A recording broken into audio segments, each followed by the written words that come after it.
Hello and welcome to another edition of Critical Q&A, the show where I answer your questions based on what you've left for me in the comment section of my Q&A videos or have sent to me by email at askchrisshelton@gmail.com. All right, so really happy with with the podcast that we got up this week that I posted yesterday with Nathan Rich. We had a very long and very interesting conversation, and I hope you guys have had a chance to check that out, as well as the interview that I posted with Kat McElhaney this week, who was a local Denver ex-Scientologist, had experienced some very unfortunate things with it. Many years ago, has been dealing with that, approached me to try to get her story out there, and I thought that we should do that. And there's been nothing but positive feedback on that story. So again, if you haven't checked that out, please do so. I wanted to validate, give a shout out to some of my Patreon supporters who have just signed up this last week. You know, Patreon is a funny thing because you gain some and you lose some, and of course I don't give shout outs to people when they discontinue their Patreon support, so you guys don't always necessarily see that. But there was some real substantial gain this last couple of weeks, and I really wanted to thank you guys for that, all of you. And everybody who has shown me some love and support either through one-off donations or by signing on through Patreon. So shout out to JR, Richard Dirth, Christine Turner, Bill Quigley, Denise Carlson, and Dwayne Dibley first. Okay, so thank you very much to you guys for your support, because you guys are the ones who keep this channel going and allow me to do the research and work and put the time in order to give you guys the best quality content that I can. So thank you again for your support. Now let's go ahead and get on with your questions. Mary Beth Wiley: while in the Sea Org, did you come across other groups similar to Scientology using international waters to evade their respective government? Also, would you equate Hubbard's Sea Org to Jim Jones's Jonestown? I guess what I'm asking is, would you consider the ship used as an isolation tool? Thanks, Mary Beth, for the question. I was never on the ship, certainly not with Hubbard, and I've never been on the Free Winds either, so I can't speak to other groups that might be out there trolling around on the ocean in order to evade, you know, the taxman or other legal authorities. It would stand to reason that there would be some folks out there doing that, but I never ran into any of them. Now, as far as the ship being used as an isolation tool, yes, that was one of the side effects, I suppose you could say, of Hubbard getting out onto the ocean and sailing around in the Mediterranean and off the coast of Spain and Portugal and France, those areas, which is where he tended to stay. And then, of course, you have the Free Winds now, which started sailing in the 1980s and has been running around in the Caribbean, docking at the ABC Islands and also Colombia. So, again, I'm not familiar with that area. I don't know a whole lot about it. I have never been on the ship, either one of these boats. But I do know that Hubbard was seeking to stay away from the authorities, and so his crew was also in effect, isolated and alone on those boats for a good long time when they were out on the water, or even when they were sometimes in port.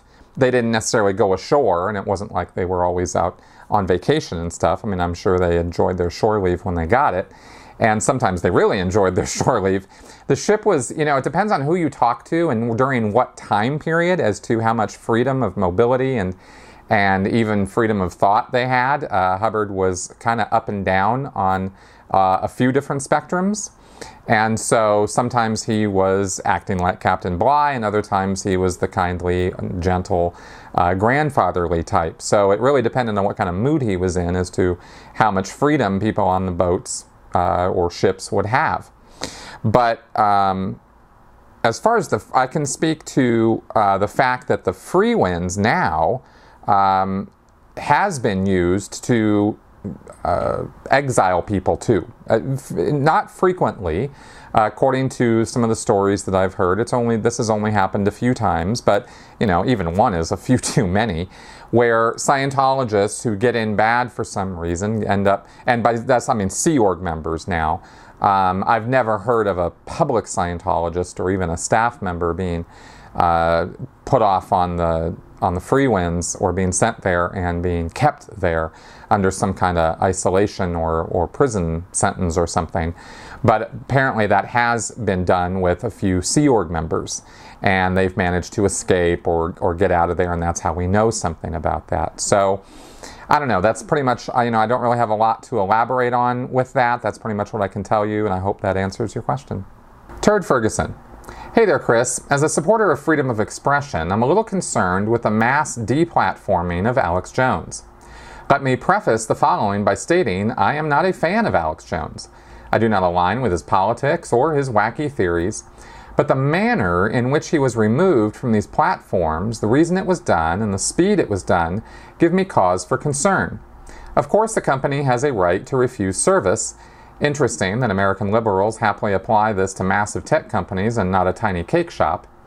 But doesn't it concern you for the precedent being established? That for vague, nebulous, and often unstated reasons, one's opinion can be deemed wrong and simply scrubbed from social media. You've talked often about how Scientology hijacks the genuine compassion of its members for self-serving purposes. I wonder if you can see how often the political left in America also does this. I watched Bill Maher's audience of self-identified liberals cheer for censorship and then watch as a room full of presumably educated adults had to be informed that free speech means the right to say something they might not like. This whole scenario saddens me as I see the self-proclaimed party of the people eroding liberty and then cheering about it. All right, well, this is a huge topic and one I'm only really going to be able to give a summary version of my ideas about here in this Q&A show, but I thought I'd take the question up and address it because you asked. Okay, Alex Jones being removed from social media platforms is not a free speech issue. Okay, let's just get that clear right from the get-go. It's not because people, or at least it shouldn't have been, and I don't perceive that it was, because he was saying things people don't like, that he was removed from social media platforms. There is a thing about free speech. It has consequences. And when a person, a content creator, and this is something that I've had to give an awful lot of thought to as a YouTube content creator, when somebody who is a content creator incites violence, puts out messages that encourage, that ask for people to go take action. When you put out statements that are lies, that are provably lies, that really have absolutely no basis in fact whatsoever, such as saying that the children who were massacred at Sandy Hook were crisis actors, and that the parents of those dead children are crisis actors, that all of it was fake, none of it actually happened, and these people were somehow, I don't know, paid off or something, because one assumes if you have crisis actors that you have somebody who's hired the crisis actors. When you frame a tragedy in those terms, and then watch with apparent glee as your followers and the people who believe the nonsense that you spew, when you watch those people go and stalk and harass those parents to the point that they can't even go visit the gravesite of their own children for fear of being yelled at, pushed around, physically threatened. I mean, come on, man. And then the worst part is that Alex Jones, as the content creator, is actually presented with legal papers saying, dude, you really need to stop this. What you're doing is actually having an impact, an extremely harmful impact, on innocent people who are not crisis actors, who have lost their children. And he doubles down. He doesn't apologize. He doesn't tell his followers or listeners, hey, you know what? I got that one wrong. I shouldn't have said that. You know, leave those people alone. The whole crisis actor thing, you know, maybe in the moment I got a little carried away. You know, I shouldn't have said that. He never issued any such statement, not that I know of. Instead, he doubled and tripled down on it. He went on to even crazier conspiracy theories with the deep state and QAnon and, you know, this kind of nonsense. And he ties it all together into some insane worldview. And it's not the insanity of his ideas that are the problem, though. Alex Jones has been doing this crap for years. This has been his shtick, and he's made millions of dollars doing it. The problem is everything else I just told you about. Having these people in the real world take his crazy ideas and act on them. And when you are a content creator, you know, I have said many times, let me just say this, okay? I have had to make it clear a number of times, and even put it in writing, I believe, in my moderation policy, that I am not okay with advocating any level of violence against Scientology or Scientologists, or against any of these destructive cults that I talk about. And when I see comments, and I police my comments on my channel I watch them closely every day. And if I see advocacy for violence, if I see people saying, you know, somebody should take David Miscavige out back and kick his ass, I'd like to see that guy get disconnected from life, you know, and this kind of thing, I erase those comments. You don't see them. Whenever I can, whenever I catch them. And I've made it very clear that I do not condone, endorse, or in any way suggest that anyone go out and take any violent action against Scientologists. Now, I do that for a number of reasons. One, because it's absolutely useless to do something like that. It's only going to make things worse. Two, I don't want anyone thinking that that's what I'm advocating or that that's what I'm encouraging. And three, of course, I would not want to be held liable for anybody going out and doing something like that. And I know it's already pretty much law that I wouldn't be held liable, but I really have a very principled position about violence and stalking and harassment and all the rest of it. And if I'm going to sit here and say it's not okay for Scientology to be doing those kinds of things to its critics, then I certainly don't want any of you guys going out there and doing that to Scientologists. So when I see another content creator, a la Alex Jones, encouraging and inciting this kind of behavior, not taking any responsibility for it, and in fact, like I said, double or even tripling down on it, this is now a person whose speech is being used in a completely unacceptable manner. The consequences of his speech are unacceptable, and therefore he needs to be stopped. Now, that's not the same thing as I disagree with what he's saying, and I hope I'm making it crystal clear why it's not the same. So, you know, we have a principle here in the United States that we talk about with free speech, that the analogy that everybody goes to, which tends to make sense and gets people to see how, you know, speech can be harmful, is when you talk about fire in a crowded theater, right? And to me, this is equating, when people start talking about free speech in regards to Alex Jones, I start thinking, well, you're making the case that anybody can stand up in a theater and start yelling fire and pointing and screaming and inciting a riot, and there's nothing wrong with that. And I go, no, there's everything wrong with that. So I never, ever called for example, on my part, I never called for Alex Jones to be deplatformed until his speech had real-world consequences like that. I ragged on Alex Jones, and will continue to do so up one side and down the other, for his stupidity and for the fact that he lies and for the fact that, you know, his gullible believers swallow most of his nonsense. I don't agree with any of that, but I never thought just because he was doing that, somebody should take his platform away from him. But when he crossed those lines, I went, you know, it was very justified that they do that. Now, here's another thing that I brought up just the other night, actually, in a podcast that I was on, not on this channel, but on somebody else's podcast. And that is that what I don't think anybody's particularly looking at here and this is just conjecture on my part, of course, but I think it's good conjecture, is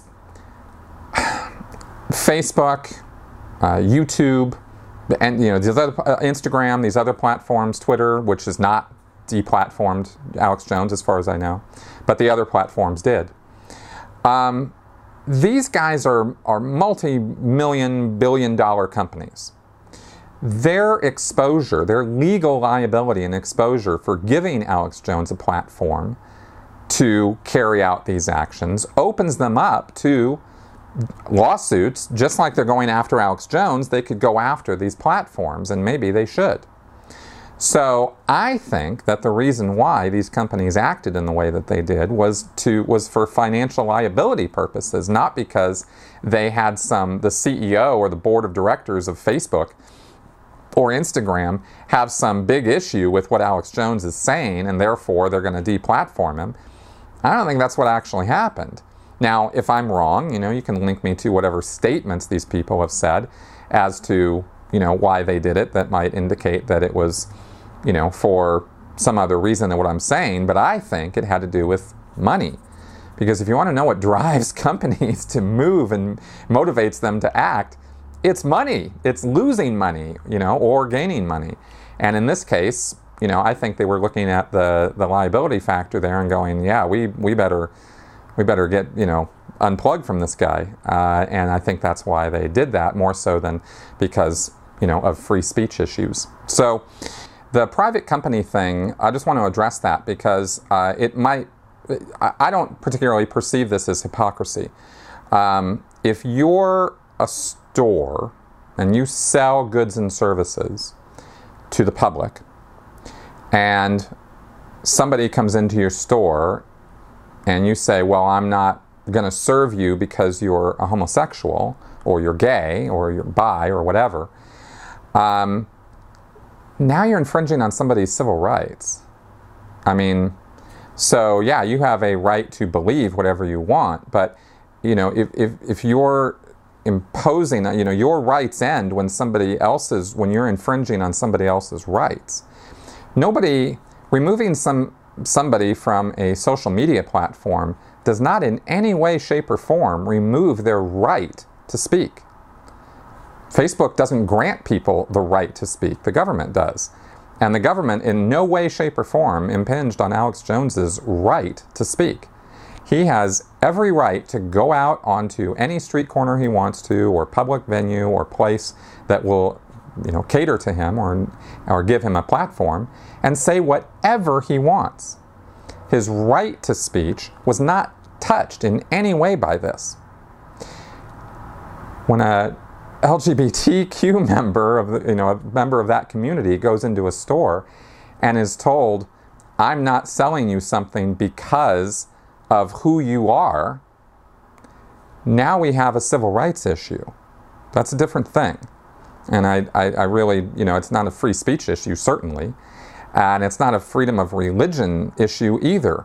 The store owner can go practice their religion in any way they want. But again, their rights end when they are impinging on or halting or ceasing the rights of others. So, it's kind of a whole different situation there that you're kind of mushing together. And I really don't think that's a very good idea. So, giving Alex Jones's right to speak has not been taken away. Social media platforms are private companies. They have terms of service. They can enforce those terms of service whenever they want, according to the words of the terms of service that people agree to. And if somebody starts spewing a bunch of violence inciting language, then they probably should be pulled. And that's according to the company's rules and regulations, and that's the sign up, that's the contract you sign when you go on board those social media platforms. Just the right to speak is what I'm doing right now. I'm speaking. I can do this in a public venue in any place I want, and no government official can come and stop me from doing that unless I'm violating other people's rights. Whether some private company wants to give me a bullhorn to reach lots and lots of people at once is up to that company. And that's not a matter of I mean, I guess you could call it censorship, but it's not a matter of taking away my right to free speech. So that's how I see those things, and I think that's how most people see them based on, a lot of the tweets and comments and social media stuff I've seen. So that's what I have to say about that. OMG, so like Valley Girl. I sometimes encounter people on internet forums that seem to somehow defend Scientology, or say things like, oh, it's just like all the other religions, and other apologetic statements. Is there a way to trigger these people into revealing whether they themselves are Scientologists or not? Oh yeah, absolutely. Scientologists are people on a mission, right? And so if the initial statement, and a lot of people have made the statement that Scientology is just like every other religion, and is just as kooky and has just as crazy beliefs. And I mean, Neil deGrasse Tyson said that, and he was a fool for saying it, but even he said that. That's lazy critical analysis of Scientology. It's a false equivalency. But people do it, and I understand why people do it, because they look at cults or religions as a set of ideas or beliefs, and then they compare it to another set of ideas or beliefs and think that that's, well, they're all just as crazy as every other belief, and so I don't believe any of them, and so therefore they're all same. No, that's I would say you have a wrong definition of religion there as well, by the way, because religion is a lot more than a set of ideas. And so anyway, in terms of Scientology and Scientologists on internet forums, what you would do is you would say, yeah, but Scientology is a destructive cult. It actually does things in the real world that go far beyond the pale. It enforces disconnection. It abuses, stalks, and harasses ex-members or critics. It, X, Y, Z, A, B, C, as far as all the things that Scientology actually does, and we know it does these things. So if you were to put that there as a reply to such a statement, then the person, any reasonable person, would look at that and go, oh, well, yes, I see that Scientology actually does things that are a little worse than my, local Christian church or something. And then they might respond favorably to that, or at least say, okay, got it, yeah, it's not exactly the same.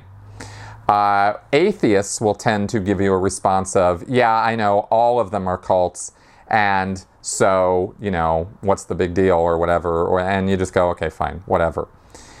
Scientologists will feel compelled to defend and or attack you personally for those statements.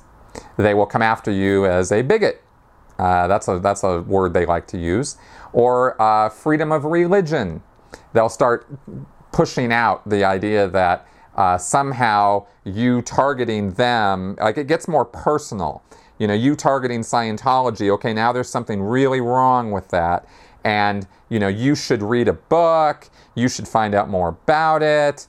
You don't know what you're talking about. These kind of attack sort of vectors in defending Scientology, right? They're not going to defend it by saying, oh no, Scientology's wonderful and great. Well, actually, you could get some Scientology's wonderful and great and blah, blah, blah, blah.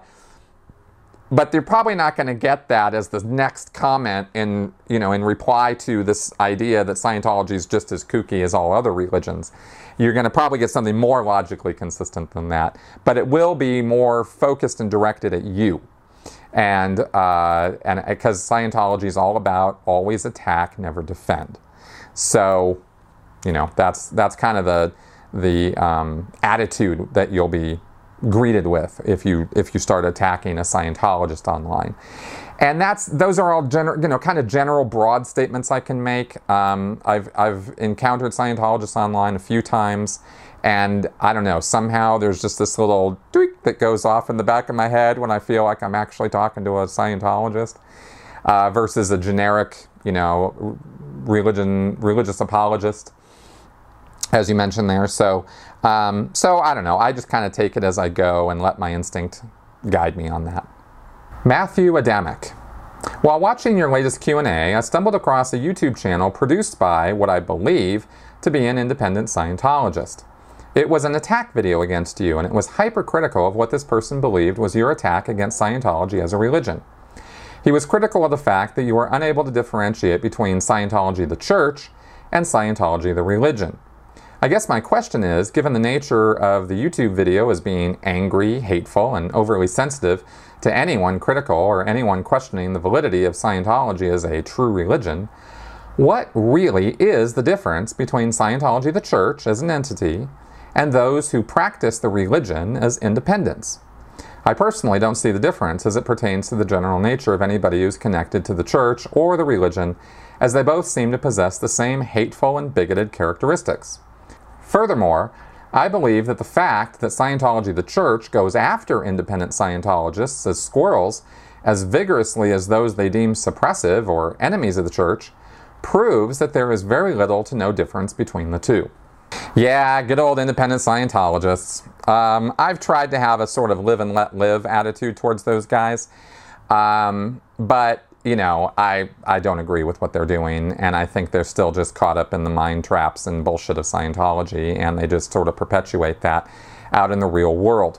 I don't give them a pass as easily as I do existing in the church Scientologists, because when you're out of the church, when you've been kicked out, you know, or you leave, and you go out and practice independent Scientology, you have full access to all the information I have put out, many others have put out over the last few decades about L. Ron Hubbard and Scientology and the legitimacy of either one of those things. And both of them, of course, are completely illegitimate and ridiculous. So people who have access to that information, you know, let me say this, Scientologists don't have access to that information. They self-police and they are policed very carefully by the Church of Scientology. When you get out and you can see all of it and you still make the conscious decision to continue on with an authoritarian control system and ideas that have been debunked up one side and down the other, I just go, man, what the hell is wrong with you? You know, I mean, seriously. But, like I said, people are going to live their lives and they're going to do whatever they're going to do, regardless of what I have to say about it. So, you know, live and let live, right? As long as they're not hurting other people, I don't really care. Now, Scientology, the church, is, you know, there is a difference between Scientology, the church, and Scientology, the philosophy or the religion. Scientology, the church, is an authoritarian control system that exists for really only one purpose, and that is to make money. And it's a scam, and it uses religious cloaking in order to hide its true nature. But the religious cloaking is very involved and it's very complicated, and it involves a tremendously large cosmology and mythology and a lot of faith-based ideas that people buy into. So it's easy for them to get involved in Scientology and talk about it as a valid, distinct, and unique religion. It has not just a set of ideas, but practices and mindsets, and it creates a kind of euphoria, which is the thing that actually generates the real psychological and emotional fervor that people feel about religious belief. It's not just, as I was referring earlier in this Q&A video this week, I mentioned that religion is not just a set of ideas. It's an experience. It's something that people have to subjectively go through. That's part of what religion is. So if you just take the ideas away from this authoritarian structure, then you have a set of techniques and ideas which can, in and of themselves, create a kind of euphoric experience for people. Because they can get auditing or read and listen to L. Ron Hubbard outside the church and get that same kind of euphoric experience, or have some kind of realization or what they call cognition. Oh, wow, I didn't know that before. You know, they read something from Hubbard that they've never seen before, and they go, wow, that's really cool or really interesting. I didn't know that before. I didn't look at that way before. He's really smart for pointing it out or putting it into those words that I'd never thought of or seen before, and therefore there's something, you know, valid to this. Well, that's a very personal experience that somebody's having with the materials of Scientology, and they can have that experience outside of that whole authoritarian control structure that is the Church of Scientology. However, my argument has always been, and continues to be, that all of that euphoric experience that somebody's having, either through Dianetics auditing or Scientology auditing or through Hubbard's materials, you can get a lot easier, a lot safer in other things. You can go get some counseling, you can read some philosophers, like real philosophers, not L. Ron Hubbard's plagiarized nonsense. Go back and actually read the original material that he cribbed from. Go read some science, go read some philosophy, go read some other religious materials.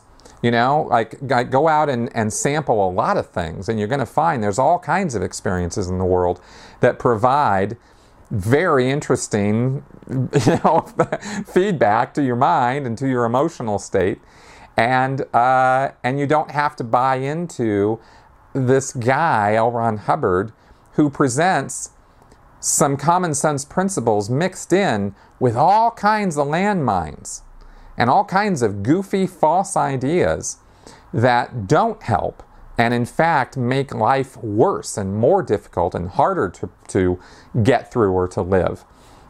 What's on my mind these days is the emotional tone scale of Scientology, because I'm doing doing the research and writing the script for that is the next Basics of Scientology video. And Hubbard's nonsense about what emotion is, where it comes from, how it's manifested, the scale of emotions that Hubbard provides, and what he has to say about, how you control and manipulate other people through emotions. All of this is pure nonsense. It doesn't help anybody. It is really not good information. Is a general way of putting that. It's not good. And I'll break down, a lot of examples and reasons why when I get that video out. But that's just one example of what I'm talking about, where you can become very emotionally damaged by trying to apply or use this information. You will have really screwed up ideas about why people act the way they do, because they don't act the way they do because of Hubbard's explanations. Maybe 25% of the time, maybe 10% of the time, this information on emotion and on the tone scale might work. And then you go, oh, well, see, it worked, and so therefore all of it's true, which is a completely illogical and unwarranted conclusion. Just because something works once or twice doesn't mean the whole body of knowledge that is there is true. It just means you had one experience and you lucked into, or might have had with this one person, this one time, a positive experience. That is not, okay, settled science, we got it all figured out now. That's how Hubbard did things. So that's not how you want to do things, So, and of course, Hubbard encourages this kind of thinking in his writings and in his lectures. So again, if you're listening or reading this stuff, even outside the Church of Scientology, and you're not using critical thinking or reading this very carefully, you could buy into and accept things as true that are absolutely not true, and this will just screw up your thinking. So that's why I say just stay the hell away from it if you can. I mean, on the one hand, I go, look, if you want to go find out about it, go find out about it. Knock yourself out. It's not my place to tell you what to do or not to do. But if you're asking me, should I read this stuff? Should I do something with this? I say no. Because I know the landmines that are in this stuff. And there's a lot of them. And you'll step on them. And they'll blow up and it won't be pretty. So anyway, so that's, I don't know. I hope that kind of gives some idea of the difference between these two things and why I tend to rail against, or at least not endorse or encourage people to study Scientology outside the church. Susan Hepler. I was wondering, how does Scientology look at mainstream moral panics like the Satanic Panic? And does the group have music, movies, or other forms of media they flat out tell their followers to avoid, besides those few instances of media that are just critical of Scientology? For example, some Christians try to keep those in their flock from listening to bands like Marilyn Manson or watching TV shows like Charmed. Oh yeah. For example, Dungeons and Dragons. Verboten, right? Not good to be doing Dungeons and Dragons in Scientology. Basically, and here I'll tell you the reason why. Scientologists believe that you have a mind, a reactive mind, that has pictures in it of times in the past when you have been subjected to pain, stress, and trauma, and unconsciousness. And that those times, those mental image pictures, and I'll just represent that with my hand here as this sort of, picture floating in space, because that's pretty much how Scientologists imagine it. Sheets of energy, they call these pictures. Well, these things impinge on you. They can recreate if some of the content of the picture is recreated in present time. So you get bit by a dog when you're 8 years old. It's very painful. The dog knocks you over. You hit your head on the ground. You get knocked out. And you have this dog bite. And all of this is recorded in your reactive mind. 10 years later, you're walking down the street. It's a sunny day like it was when you got bit by the dog. There's a dog barking. Maybe it's the same kind of dog, or it sounds a little bit like that dog that bit you. You start feeling uncomfortable. This picture, according to L. Ron Hubbard, and this is all bullshit, but this is what Hubbard says, this picture comes in and you start feeling a little uncomfortable, and it's kind of a subconscious thing. You don't really know why. You're trying to figure out, I just don't feel good. You have no analytical connection with the dog barking and the sunny day to this incident that happened 10 years ago. All of this is called restimulation. Okay, that's why I have to explain all this. It's restimulation. It's taking this picture and stimulating it again, and it's slapping you upside the head, and it's making you feel uncomfortable. It might even create pain in the area where you got bit by the dog, or it might give you the feeling that you need to get away or get out, or something's wrong. As far as Scientology is concerned, this restimulation is going on all the time. And you're constantly being restimulated by things going on in your environment. You've only got, 86 trillion, quadrillion years of stress and trauma to restimulate. So, according to Hubbard's principles, I think all of us would be fairly comatose from all the restimulation we'd be experiencing every moment of every day, and we wouldn't be able to get through life. But, like I said, none of this is really real anyway. But this is what Scientologists think.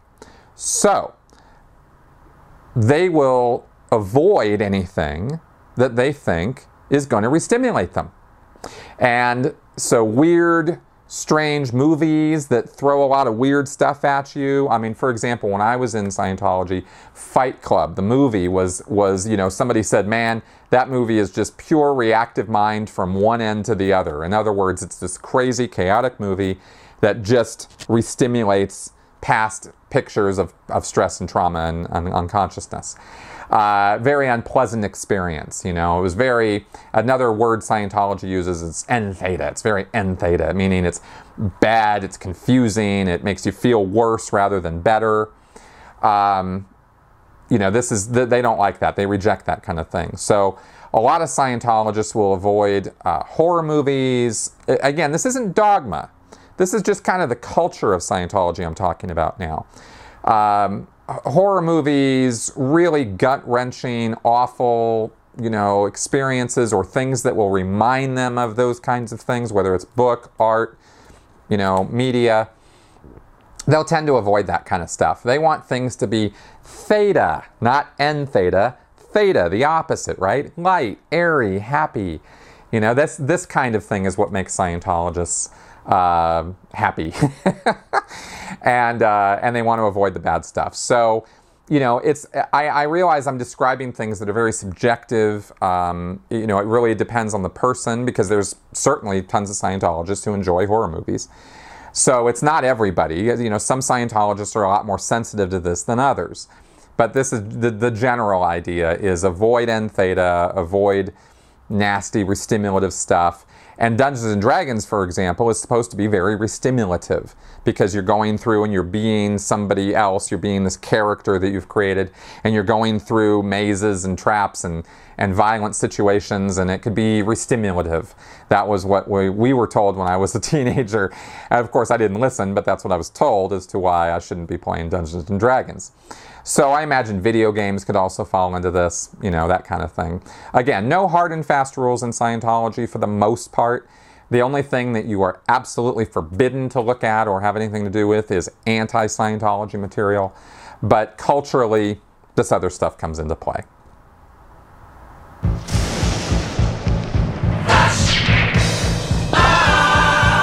All right, it is time for Flash Answers. Mr. Marathon 1989. Does David Miscavige have a secession plan in case he dies? Nope, not that we know of. Mr. Bazzini. I often see you when interviewing others. You are literally shocked to learn of goings-on you previously had not heard of. Sometimes you burst out in laughter at the lunacy or genuinely looked utterly shocked. Which story told to you over your many interviews has left you the most surprised? Actually, this is really timely because it was actually the podcast I just did with Nathan Rich. He told me some things that actually did really leave me a little speechless. And this was mainly in regards to his time as a drug addict. And when we got into that, and we go into a lot of detail about his life post-Scientology, when he was destitute and alone and became a drug addict and lived on the streets for 7 years. I mean, it was horrifying, and I was shocked. I was just, wow. I didn't know all of that even going into the interview. We hadn't really discussed it. So the reactions you see from me are very genuine on that podcast. So I again recommend you check it out. Michaela Reedmiller. What accomplishments of yours in the Sea Org are you still proud of? Are there any? Yeah, I'm pretty helpful. I'm pretty proud of the help I gave to some people on an individual basis. I tried to help salvage a couple marriages. I tried to work with some people who wanted to avoid or get off drugs. But the thing I'm loath to admit, it's weird,